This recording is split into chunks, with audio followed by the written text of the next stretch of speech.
We tell ourselves stories, don't we? Stories of triumph, of reaching the summit, and in these tales the peak is always gilded, shimmering with the gold of wealth, the flash of fame, the heavy weight of status. We've built a pantheon of success, haven't we? But look closer at the idols we worship. We celebrate the opulent mansion, rarely asking about the foundations it's built upon. We applaud the roaring applause, seldom considering the echo of silenced voices in its wake. We covet the gilded cage of status, blind to the spirit withering within. Ask yourself honestly, what do we truly reward? Is it the quiet hand that builds or the loud fist that grabs? Is it the mind that creates or the persona that captivates? We say we value hard work, but we genuflect before the effortless image of the arrived.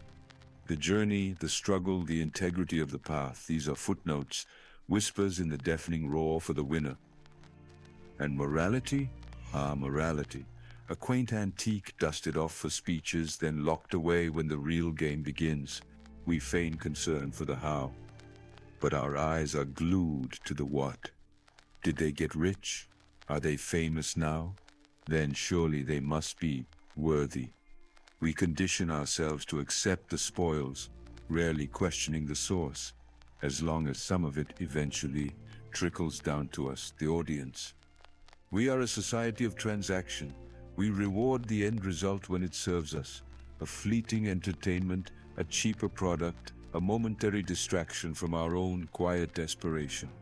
But the person behind the result, the methods employed, these are inconvenient details static on the screen of our ambition. We consume the spectacle, rarely pausing to consider the human cost, the ethical compromise. Qualities like kindness, empathy, genuine contribution, these become whispers in the marketplace of ambition. They are not scalable, not easily monetized, not viral. In our lexicon of success, they are often rebranded as weakness, naivete, or simply bad for business. Cost aside, we say, efficiency above all, but efficiency for what? Towards what end? We rarely dare to ask.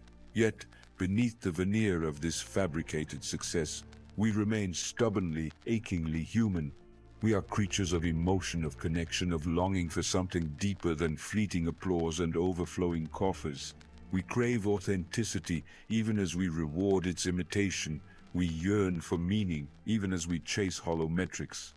This condition, this distorted view, it isn't born in a vacuum, it is sculpted by the world around us. From the stories we are fed as children, to the relentless drumbeat of media, to the very structures of our societies we are conditioned, our personalities, our values take shape in this crucible of external pressure. The environment we inhabit, the upbringing we endure, the experiences that scar or soothe these become the architects of our inner landscape, dictating what we chase, what we fear, and ultimately what we define as enough. And so we perpetuate the cycle. We raise the next generation in the same echo chamber, teaching them to chase the same shimmering mirage, often unaware that we are handing them a map to a desert, not a garden.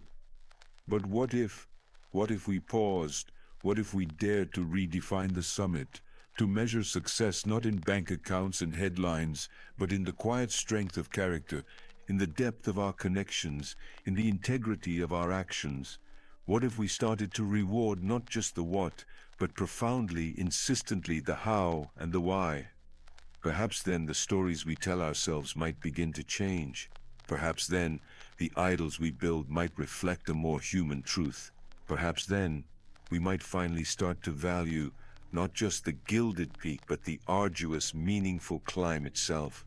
And in that climb, in that truer measure of ourselves, maybe, just maybe, we might find a success that actually sustains.